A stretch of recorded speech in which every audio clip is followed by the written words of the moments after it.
शांति बाबूजी। बाबूजी, आगे के वीडियो के कंटिन्यूएशन में लाइफ आफ्टर डेथ के बारे में हम बात कर रहे थे, जिसमें मेरा लास्ट में ये क्वेश्चन रहा था कि कौन ये डिसाइड करता है कि हम कहाँ जन्म लेंगे, क्या हम मेल बनेंगे फीमेल बनेंगे, उसके ऊपर बात थी।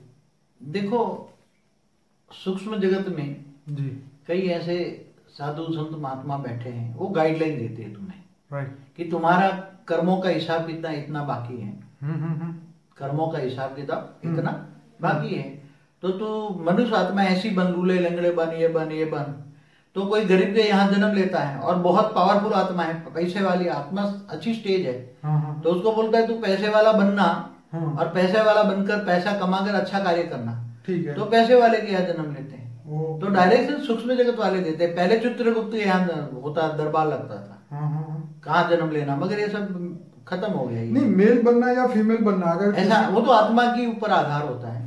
आत्मा की जो मेल, समझो कोई मनुष्य पुरुष मर गया, तो पुरुष के अंदर, उसकी आत्मा के अंदर पुरुष तत्व है, पुरुष भाव है, राइट, भावना है, पुरुष की भावना है, राइट। तो आत्मा जब शरीर छोड़ती है तो पुरुष भाव होता है, मगर जब उसके अंदर कोई ऊपर जाती है, सूक्ष्म जगत में जाती है, और फिर उसके अंदर कोई भाव बदलता है, सूक्ष्म वतन में भी भाव बदलता है, भावना बदलती है, वहाँ कर्मों के हिसाब किताब से भावना बदल जाती है, ऊपर में भी सूक्ष्म। तो बाबूजी, यहाँ पर भी ये होता है ना कि ये जो कोई लड़का है वो लड़की बन जाता है, लड़की है वो लड़का बन जाता है। हाँ, वो ये उसको ये लोग बोलते हैं हार्मोनल चेंजेस होता है।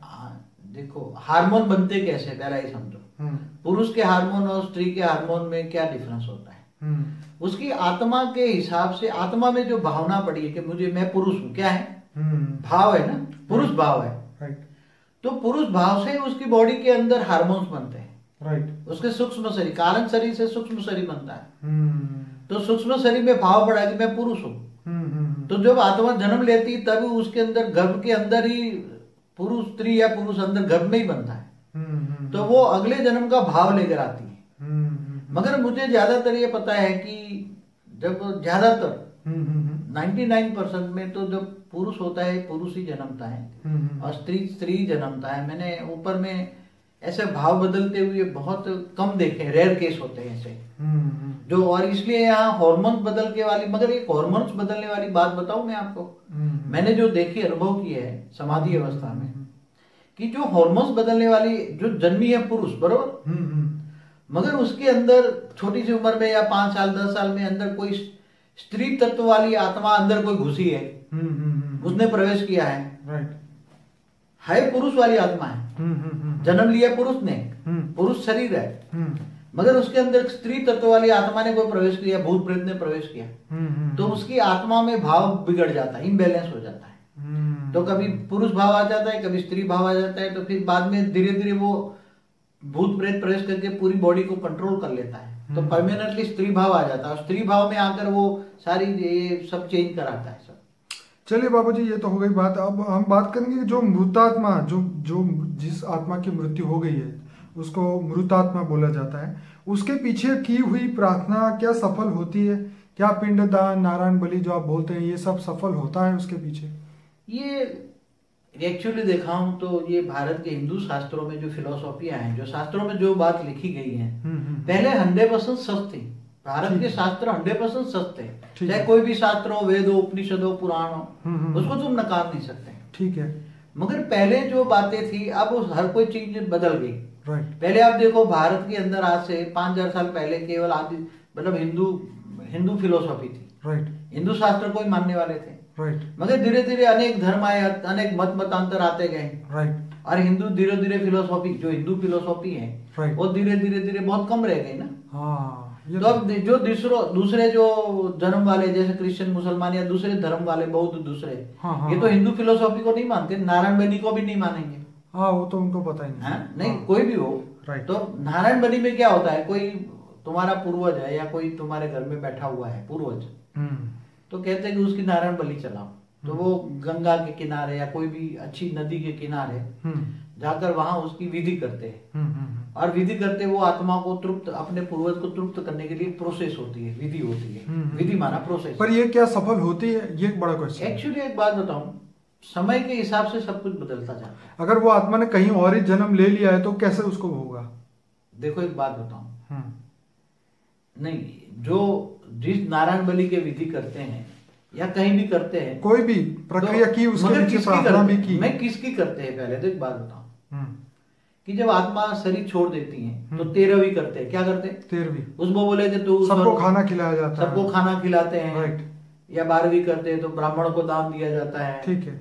तो बोले उसको रास्ते में आत्मा भूखी प्यासी नहीं रहेगी, उसको खाना मिलेगा। हाँ, ब्राह्मणों को दान करो तो उसको रास्ते में मिल जाएगा, उस आत्मा को वहां मिल जाएगा। अच्छा, मतलब जो यहाँ करेंगे वो ऊपर प्राप्ति होगी, उसको मिलेगा, मतलब दूसरे जन्म में प्रोसीडिंग में मिलेगी। राइट। दूसरे जन्म में वो आत्मा जाएगी तब उसको दूसरे जन्म में मिलेगी। ओके। ये पहले करते थे। हाँ हाँ हाँ। मगर अभी जो पहले ब्राह्मणों में वो शक्ति होती थी, जब वो विधि करते थे, राइट, तो वो प्रोसेस करा के उसको मिलती थी। राइट। वो आत्मा के साथ प्रोसेस में उसको शक्ति मिलती थी। राइट। तो वो एक्चुअली पहले सत्य था। ओके। जो पहले कराते थे, मगर आज जो ये कराते हैं तो 12वीं 13वीं तक तो आत्माएं आसपास में ही घूमती थी, जब विधि होती थी, प्रोसेस होती थी। तो ठीक है, 13वीं तक तो था। जब पिंडदान कराते तब आत्मा कहीं ऊपर चली जाती, कहीं दूर चली जाती। कहते 13 दिन तक तो वो जन्म नहीं लेती, आत्मा घर में ही घुसती है जब तक विधि होती। पिंडदान नहीं होता था, घर में ही रहती है, आसपास देखती है सबको। ठीक है। आसपास आत्मा देखती है, दुखी होती है, कोई रोता है तो और दुखी हो, इसलिए मरने के बाद किसको रोना नहीं चाहिए। हाँ। उसकी सदगति के लिए प्रार्थना, भगवान को प्रार्थना करनी चाहिए, वो उसकी सदगति हो। हाँ हाँ। क्योंकि तुम रोगे तो वो भी रोएगी सूक्ष्म में। ठीक बात है। इसलिए ये जो विधियां है उसके लिए बहुत गहरा सब्जेक्ट है। देखो ये जो विधि कराते हैं, नारायण बलि हो या उसकी जो आत्माओं की तृप्ति, अपने पूर्वजों की तृप्ति के लिए करते हैं, सब बहुत पहले भी शास्त्रों में लिखा है। तो बाबूजी अब इससे आगे बढ़ते हैं कि जैसे सूक्ष्म लोक के अंदर राक्षस, देवता, दानव, एंजल, फरिश्ते सब लोग अपने अपने अपने लेवल पे है। तो ये सब अभी भी काम कर रहे हैं इन आत्माओं को, जो मृतक आत्मा ऊपर जाती है, उनसे डील करने के लिए। देखो अभी आप दुनिया में देखोगे ना, तो कोई असुरों की पूजा करते हैं। हाँ बिल्कुल, रावण का भी मंदिर है श्रीलंका, रावण का भी मंदिर है। ठीक है। कोई भी असुर का भी, मतलब शैतान की पूजा करते हैं, तो शैतान की शक्ति चाहिए। एक बार मैंने टीवी में देखा, ये शैतान के उपासक थे। और वो उसकी उपासना करते थे, फिर शैतानों को बुलाते थे। बुलाने की एक विधि होते हैं, वो अलग अलग विधियां हैं सब।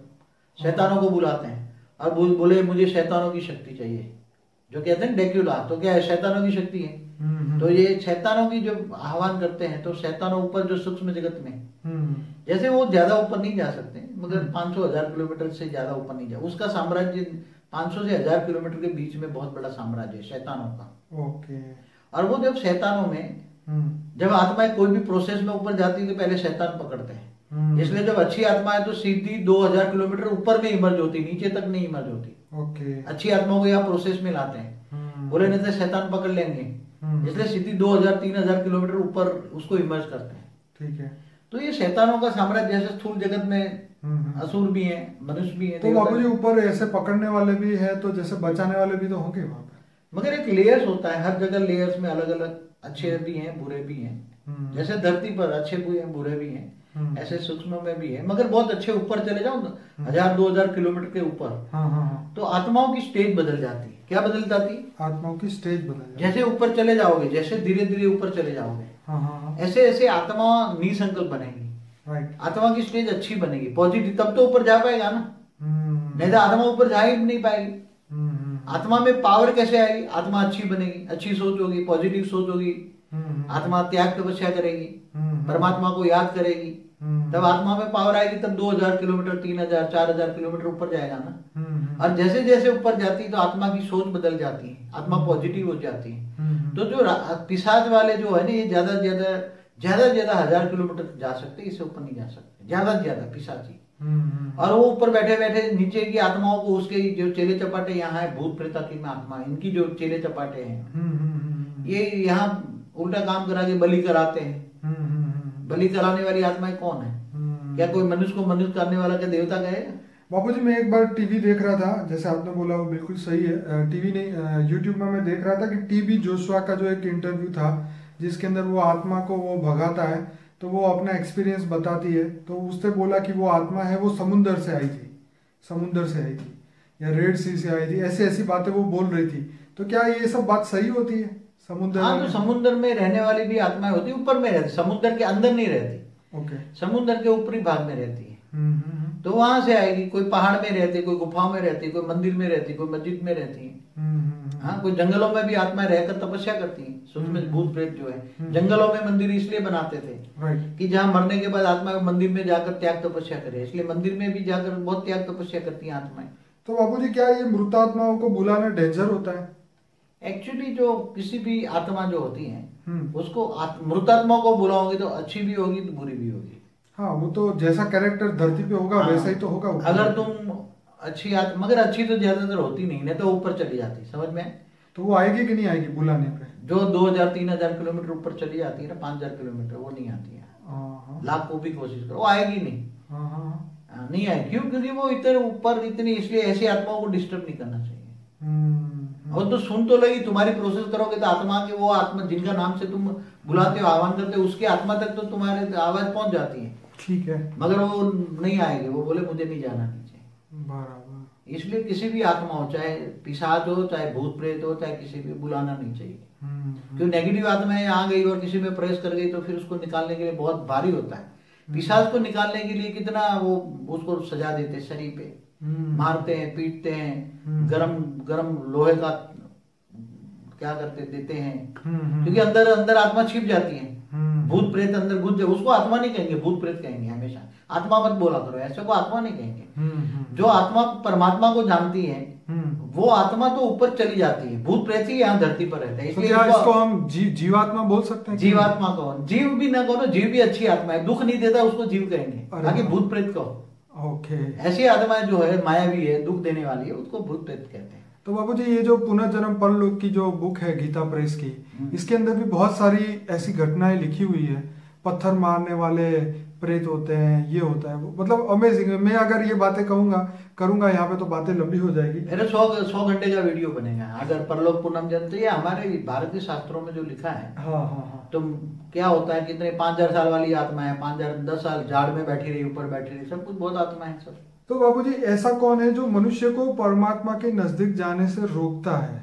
कौन रोकता है उसे? देखो एक बात बताओ, क्यों रोकता है? जो बुरी आत्माएं होती हैं, हाँ, वो जैसे भी तुम परमात्मा के याद करने की कोशिश करोगे, तुम ज्ञान मार्ग में जाने की कोशिश करोगे, हाँ, तो ऐसी बुरी आत्माएं तुम्हें रेज मारकर वहां से जाने की रोकेगी। जैसे पहले साधु संत जो यज्ञ करते थे, तो ऊपर से राक्षस जो हड्डियां डालते थे। हाँ, हवन पे हड्डियां डालते थे। हाँ, इसलिए तो राम ने उसको राक्षसों को मारा था ना। राइट। ऋषि वशिष्ठ के लिए ले गए थे। तो ये नॉर्मल लोगों का क्या हाल होता है? इनको कौन रोकता है परमात्मा की ओर जाने में? जो आत्मा बहुत पावरफुल होती है, हाँ, उसके अंदर कई जन्मों के फल के अंदर परमात्मा ज्ञान इमर्ज होता है। एक जन्म का फल से नहीं मिलता। हाँ। अनेकों जन्म से परमात्मा को पास जाने का, परमात्मा ज्ञान चाहिए, आत्मा ज्ञान चाहिए, परमात्मा ज्ञान चाहिए। अनेकों जन्म तक वो ढूंढता रहता है, तब परमात्मा ज्ञान इमर्ज होता है। जैसे आपने कहा था कि ब्रह्म ज्ञान तो कितने भाग्यशाली आत्माओं को ब्रह्म ज्ञान होता है।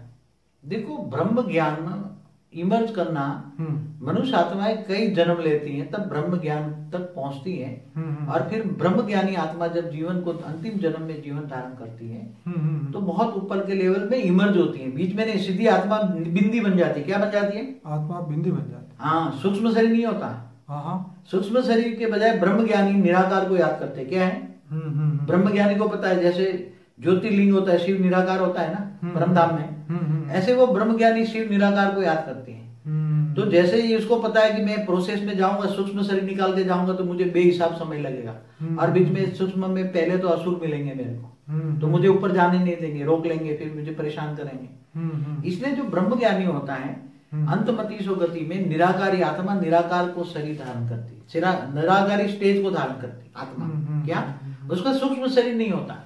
तो यहाँ तो आत्मा निराकार शरीर, एक मिनट, आत्मा निराकार बिंदु बनकर सीधा परम धाम में चली जाती है। उसको ब्रह्म ज्ञानी को ब्रह्म ज्ञान प्राप्त होता है। यही ब्रह्म ज्ञान, आत्मा को निराकारी स्टेज बनकर सीधा परम धाम, 1 सेकंड में, उसको ब्रह्म ज्ञान कहते हैं।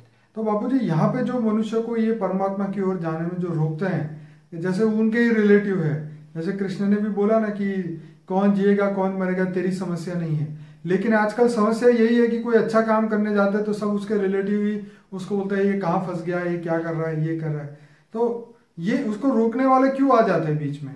देखो, ऐसा है, ये संसार में 99.99 नेगेटिव लोग रहते हैं। कितना?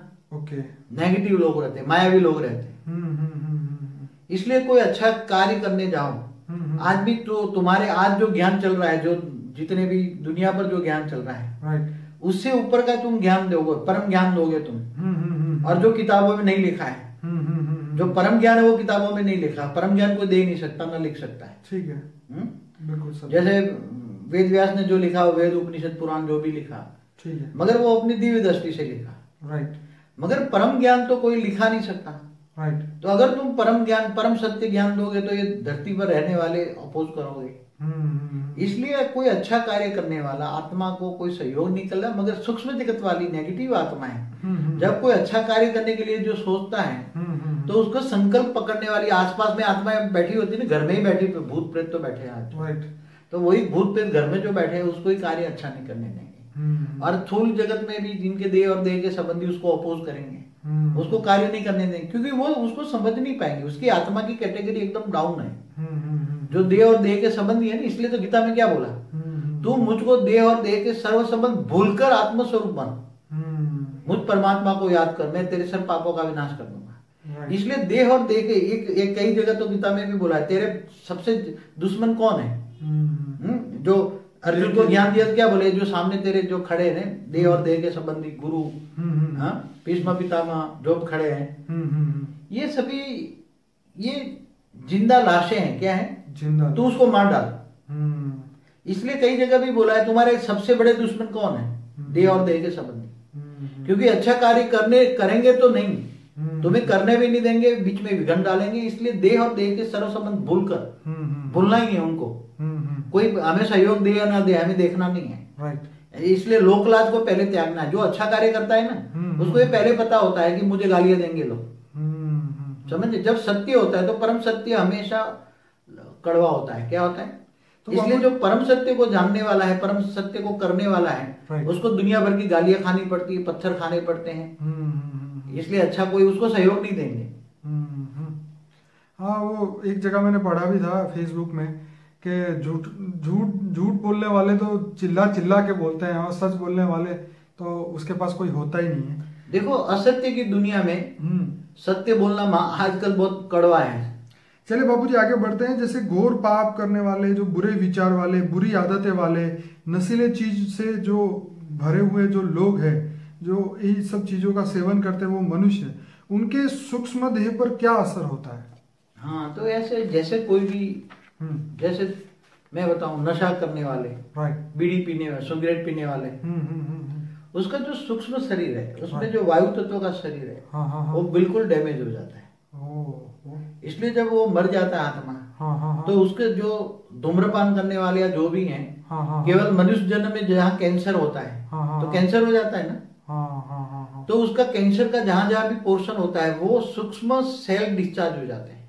सूक्ष्म शरीर के सूक्ष्म सेल, सूक्ष्म शरीर सेल से बना होता है ना। हाँ, वो जैसे बताए 100 ट्रिलियन सेल से बना। हाँ, जो जितना भी है, हाँ, वो भाग में जैसे धूम्रपान किया तो कैंसर हो गया। तो कैंसर के वो भाग के सेल, सूक्ष्म शरीर के सेल डिस्चार्ज हो जाते हैं।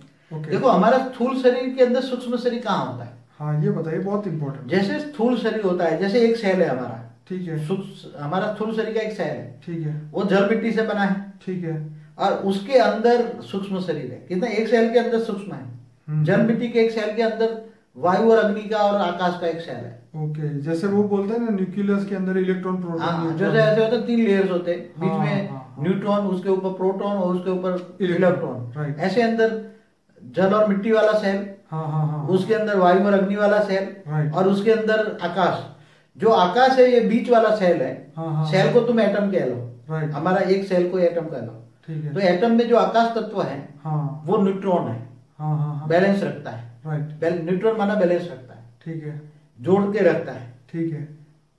और ऊपर जो है प्रोटॉन माना वायु और अग्नि का, अग्नि तत्व का। वायु में अंदर अग्नि है, ठीक है, और थूल ऊपर जो ऊपर है इलेक्ट्रॉन। हाँ, जो वही यहाँ मिट्टी और जल का है जो। ओके। तो ये कैंसर सबसे पहले सूक्ष्म शरीर करता है, सूक्ष्म शरीर को डैमेज करता है। सूक्ष्म शरीर में पहले देखो, कोई भी रोग मन में आता है, पहले बोला है। ठीक है। तो मन किसको प्रभावित करता है? कारण शरीर को। और कारण शरीर किसको प्रभावित करता है? सूक्ष्म शरीर को। ओके। और सूक्ष्म शरीर माना तुम्हारा ओरा में खराब हो जाता है। ठीक है। तो ओरा देखकर भी तुम कर सकते हो। तो उसके बाद ये सब बीमारी सूक्ष्म में आती है, फिर स्थूल में आती है। ओके। अगर सूक्ष्म शरीर को तुम चेंज कर लो तो भी स्थूल धीरे धीरे धीरे चेंज होता है। क्या रियलिटी में हो सकता है बाबूजी? क्यों नहीं होता है। कई जो शिव निराकार से पावर लो और हमेशा कर्मयोगी जीवन बिताओ, तो जो पावर आएगी निराकार से, परम प्रकाश आएगा, परम लाइट आएगी, तो उससे धीरे धीरे धीरे, मगर बहुत तपस्या करनी पड़ती है। इसके लिए विकारों पर जीत पाना पड़ता है, मन पर जीत पाना पड़ता है।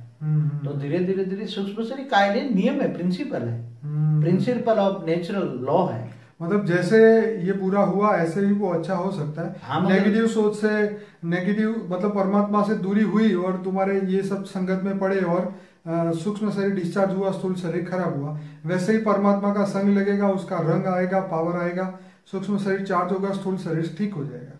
एक कॉमन प्रिंसिपल ऑफ यूनिवर्स है। चलिए बाबूजी, ये तो बहुत बढ़िया बताया। अब आगे बताइए कि मृत्यु के पूर्व इंसान को क्या क्या छोड़ देना चाहिए?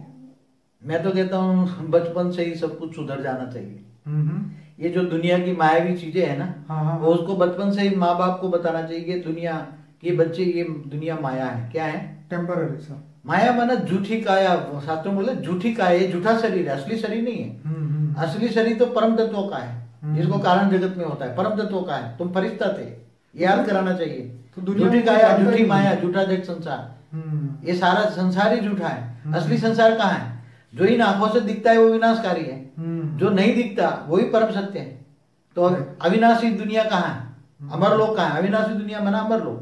तो अमर कहानी रोज अपने बच्चों को सुनाना चाहिए, माँ बाप को, बचपन से ही। बचपन से ही गर्भ में ही ज्ञान सुनाना चाहिए। क्या? बच्चों को गर्भ में ही ज्ञान सुनाना चाहिए। जब बच्चा, आजकल एक फैशन है ना, पहले जैसे अभिमन्यु ने को ज्ञान सुना था ना, वो क्या नाम, कोठा युद्ध क्या बोलते हैं उसको। तो आज भी गर्भ में बच्चों को ज्ञान सुनाना चाहिए कि बेटा तू धरती पर आ रहा है, ये सब माया है, तेरे कर्म बंधन से तू आ रहा है, मगर तू पैदा होते ही तू ज्ञान सुन ले, तू परमात्मा निराकार को याद कर, पर ब्रह्म को याद कर। और बाबूजी जैसे गुरुवाणी में उसमें भी कहीं ऐसा लिखा है, बताया जा रहा है कि गर्भ के अंदर भी जब वो आत्मा होती है उसको बहुत दुख झेलना पड़ता है। उसको ये अपने पाप याद आते हैं कि भी अब तू धरती पे जाएगा तो अच्छा बन के ये करना, लेकिन जब वो जन्म ले लेता है तब वो भी भूल जाता है। जब तक गर्भ में आत्मा होती है ना, तो अगला जन्म उसको याद होता है, उसी आत्मा को। इसलिए अगले जन्म के विकर्म उसको दिखाई देते, पाप दिखाई देते, और उसको ये भी पता होता है उसके पाप स्वरूप ही मैं धरती पर ये जन्म ले रहा, इसलिए वो दुखी होता है। और उसके दुख की इफेक्ट उसकी माता पे पर पड़ती है।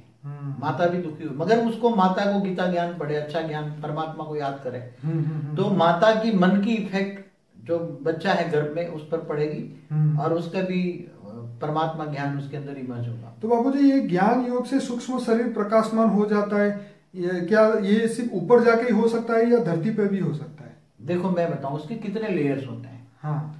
एक जैसे आत्मा शरीर छोड़ती है, ठीक है, अच्छी आत्मा है मगर स्पीड कम है, ठीक है, तो पहले पहले धीरे धीरे सूक्ष्म जगत में जाएगी, ठीक है, तो नीचे वाला लेयर्स में आएगी, ठीक है, समझो कि ज्यादा से ज्यादा 1 लाख किलोमीटर ऊपर गई, फिर वहां साधु संतों से किया, योग किया उसने, ऊपर जाने के लिए वहां प्रोसेस बता दी, योग करते हैं, ठीक है, तो निसंकल्प बनी आत्मस्वरूप की अनुभूति कराते हैं, आत्मा में पावर आती है, राइट। ऊपर में तुम विष्णु को याद करो तो विष्णु लोक तक पहुंचोगे, शिव को याद करो तो शिव को याद करोगे, राइट। तो ये प्रोसेस बताते हैं। तो धीरे धीरे आत्मा ऊपर जाती है, और आत्मा जो जाती है तो धीरे धीरे सूक्ष्म जो शरीर है उसका पावर आती है। आत्मा में पावर आने से सूक्ष्म शरीर के अंदर लाइट आती है, जो अग्नि तत्व ज्यादा हो जाता है, फिर वायु तत्व कम हो जाता है। 3 तत्वों में जब आत्मा निसंकल्प बनती है तो आकाश तत्व बढ़ता है। क्या बनता है? आकाश तत्व बढ़ता है। तो ऊपर जाने की स्पीड आ जाती है। जब 1 करोड़ किलोमीटर ऊपर गई, 10 करोड़ किलोमीटर ऊपर गई, स्पीड आती जाती है, ऊपर चली जाती है, ठीक है। और फिर जैसे जैसे आकाश तत्व बढ़ता है तो वायु तत्व धीरे धीरे एकदम कम हो जाता है, राइट। और उसके अंदर आकाश और अग्नि तत्व रहता है, 2 तत्वों का शरीर बन जाता है। क्या बन जाता है? बहुत ऊपर जाएगी, बहुत ऊपर जाएगी, ठीक है। मतलब जहाँ पे वायु का लेयर खत्म हो जाता है इस धरती का, वायु का जहाँ जहाँ लेयर्स खत्म, मगर आकाश तत्व में भी हल्की वायु तो होती है ना। हाँ, हल्की वायु होती है, हाँ होती है, ठीक है। तो धीरे धीरे वायु आकाश तत्व रह जाएगा, उसकी बॉडी के अंदर आकाश तत्व स्पीड बढ़ जाती है, राइट। फिर जैसे जैसे आत्मा के अंदर फिर समझो कि ये 10 खरब किलोमीटर ऊपर चली गई, सूर्य की ग्रेविटी से बाहर निकल गई, ठीक है। तो उसके अंदर फिर उसकी बॉडी के अंदर, आत्मा के अंदर उसको जिसको याद करेगी उसी से पावर मिलेगी। वो शिव निराकार को याद करती है, तो सूक्ष्म जगत से वो कारण जगत में प्रवेश कर लेती है।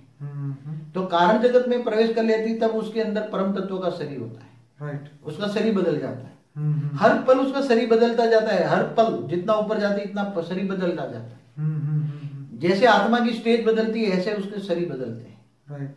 और आत्मा की स्टेज अच्छी होती है, आत्मा में पावर आती है, ज्ञान आता है, योग आता है, वैराग आता है, तब वो ऊपर जाती है। फिर जैसे विष्णुपुरी में गई तो कारण जगत है, तो कारण जगत में 3 तत्वों का शरीर के बजाय परम तत्वों के 3 परम तत्व, परम आकाश, परम वायु, परम अग्नि, ठीक है। और महाकारण माना शिवपुरी, वहां 100% परम तत्व है। फिर आत्मा निराकारी बन जाती, शरीर दोनों शरीर चला जाता है, आत्मा निराकार बन जाती है, परम धाम में चली जाती है, तो जीव से शिव बन गया वो। और शिव को भी ज्ञान होता है, ज्ञान स्वरूपम, ब्रह्म को पूरा ज्ञान होता है, ब्रह्म ज्ञानी बन गया पूरा, और शिव स्वरूप बन गया, जीव से शिव बनता है। तो परम धाम में उसके अंदर शिव समान कैटेगरी होती है, और फिर उसको ज्ञान होता है कि उसका भी क्रिएटर महाशिव है, तो महाशिव की जाने के लिए उसकी प्रोसेस में आता है। तो निराकारी स्टेज में कई ग्रुप में कई निराकारी आत्माएं मिलकर एक पावर का गोला बनाकर उसमें महाशिव के पास चली जाती, गैलेक्सी के बीच में जहाँ महाशिव रहता है सेंटर पॉइंट में। फिर तो वो ये शिव से महाशिव बन गया। ऐसी तरह महाशिव के पास बहुत पावर लेती, फिर ज्ञान आता है कि उसके से परम महाशिव भी है, तो इस यूनिवर्स के सेंटर पॉइंट में परम महाशिव रहता है, वहां भी जाती, भी ट्रैवल में आ जाती है आत्मा। तो मुझे ये जर्नी आप जो बता रहे हैं वो आफ्टर डेथ की बात है क्या? ये अभी मनुष्य अभी से कर सकता है क्या इस जीवन में?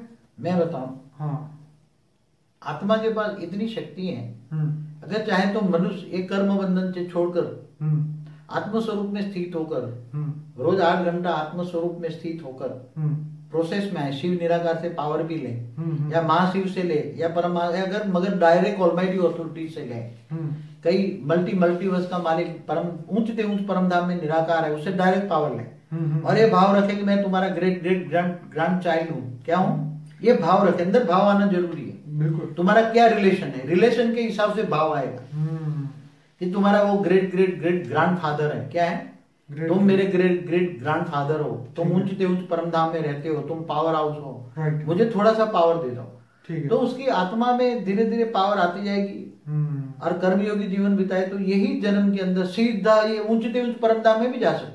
कितना ऊंच से ऊंच परम धाम कितना दूर है, मतलब आफ्टर जर्नी के जगह पहले बिफोर जर्नी, सीधे गीता में इसलिए तो बोला है तुम मुझे याद कर तो मैं तुम सीधे मेरे पास चले आओ, सीधे, बीच में कोई इंटरप्ट नहीं करेगा।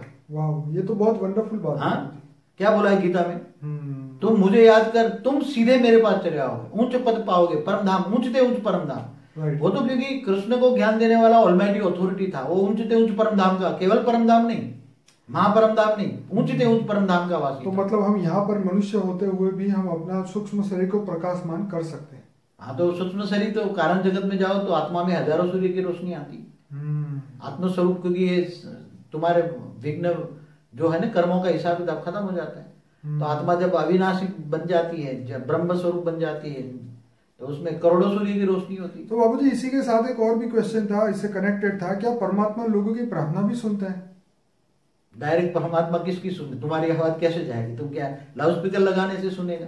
आजकल तो लोग यही समझते हैं, इसलिए मंदिर मस्जिद हर जगह पे, मगर एक तो तुम जिसको ज्ञान जानते हो, जैसे कोई शिव निराकार को तो जानता ही नहीं है, बहुत कम लोग जानते हैं अविनाशी ब्रह्म को, ठीक है। कई लोग तो बस परम प्रकाश की उपासना करते हैं, मगर उसके साथ तुम्हारा क्या रिलेशन है वो पता नहीं है ना। जब तक तुम्हारा रिलेशन नहीं पता है तब तुम्हारी आत्मा में वो भाव नहीं आता, और जब आत्मा में भाव नहीं आता तब तक वो प्यार नहीं आता, राइट। और जब कि तुम्हारा परम पिता है, वो उसके गुण नहीं जानते, वो दया का सागर है, प्यार का सागर है, ये सब, तो उसके गुण भी धीरे धीरे आएंगे, मनुष्य आत्मा में धीरे धीरे गुण आएंगे। तो वो स्टेज को लाना, ज्ञान समझना, ये सब बहुत बड़ी बात होती है। तो परमात्मा प्रार्थना तो सुनता ही है, भले पूरी ना करे, सुनता तो होगा। ऊपर वाले पास तो सबकी प्रार्थना जाती है, क्या ऊपर में नहीं बैठा है क्या? है तो सही ना, वेटिंग लिस्ट होगा। मगर एक मैंने कोई साधु संत को बोला था, बहुत बड़ा बड़ा बड़ा बड़ा मेला लगा के लाखों 35 लाख की मेदिनी में बोला कि ऊपर परमात्मा नहीं है, परमात्मा तुम्हारे दिलों में है।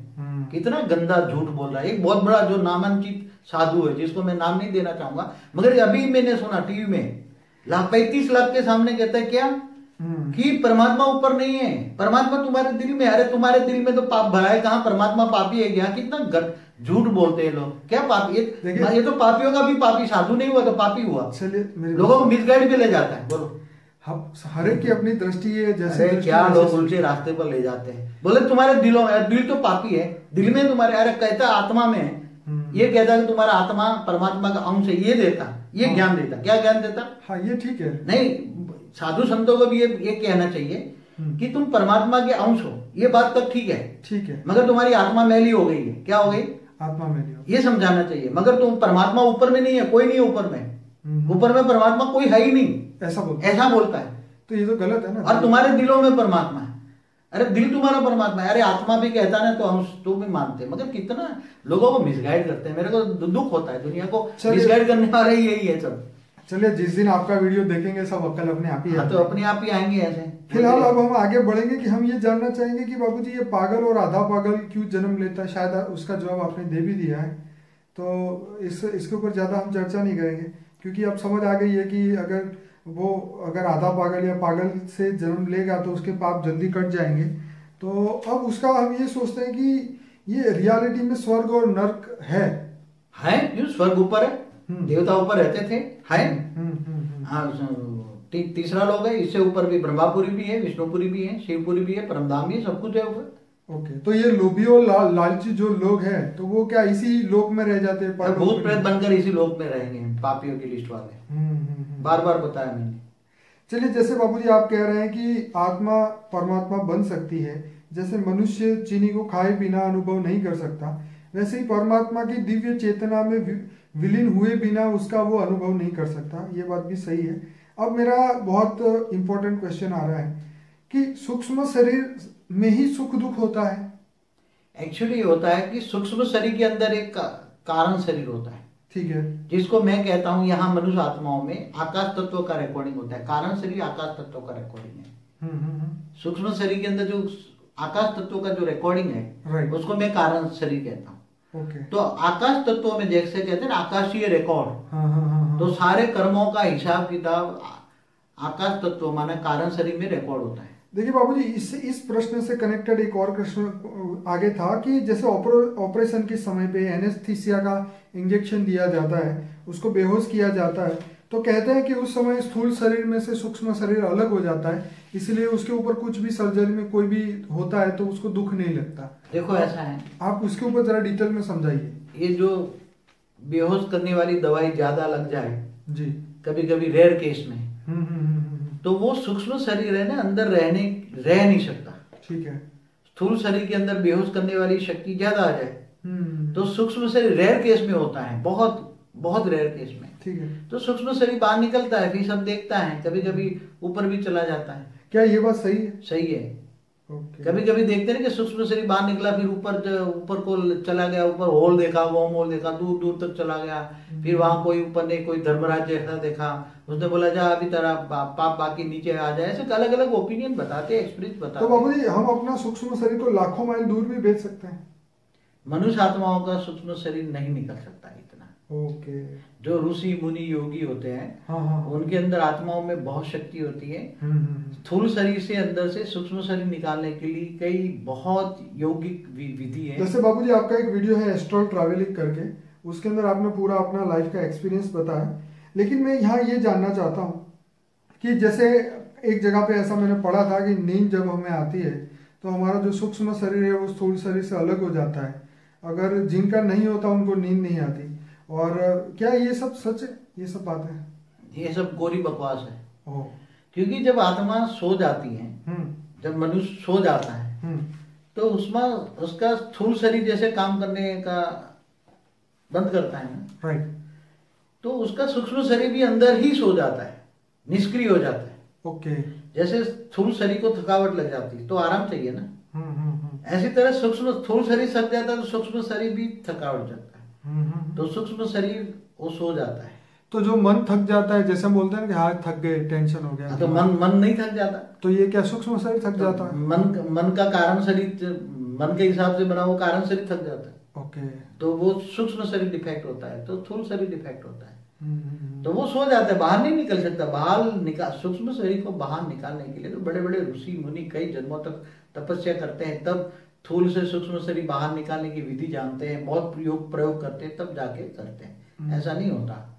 और ये जो ऑपरेशन में जो होता है वो रेयर केस में होता है। बेहोश करने की दवा ज्यादा दे देते तो बेहोश हो जाता है, तो निकल जाता है। बाकी ऐसा नहीं कि सो गए और सूक्ष्म शरीर बाहर निकले, पूरी बकवास है, मैं नहीं मानता। मेरा एक्सपीरियंस नहीं कहता, मैं तो कई बार अपना अनुभव कर चुका हूँ।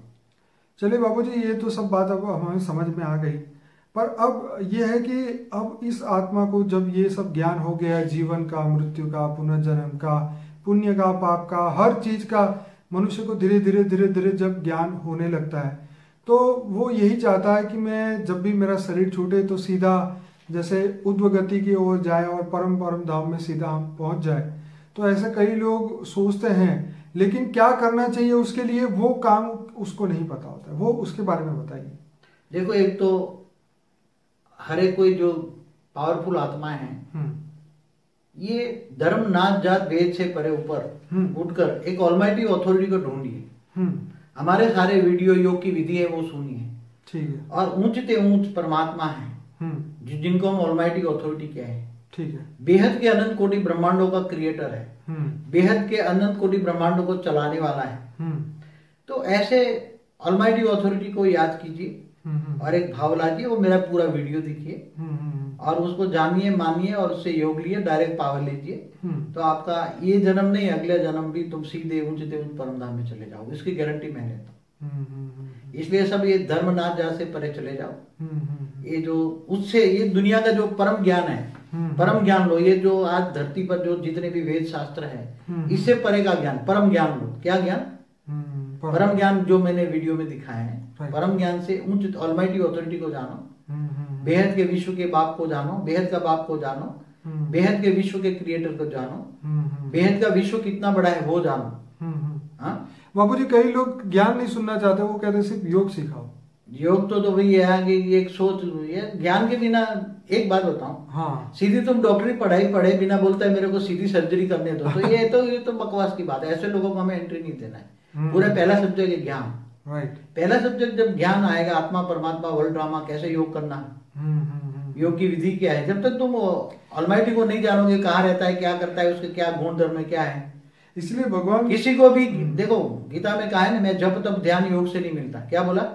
मैं जप तप ध्यान योग से नहीं मिलता, मैं केवल ज्ञान से मिलता। बाबूजी, आपकी बात बिल्कुल सही है। भगवान कृष्ण ने यह भी कहा है कि जो ज्ञान है उस परम तत्व को सूर्य की भांति प्रकाशित कर देगा, जिसके बाद इंसान जीवन और मृत्यु से ऊपर चला जाएगा और परम शक्ति को प्राप्त करेगा।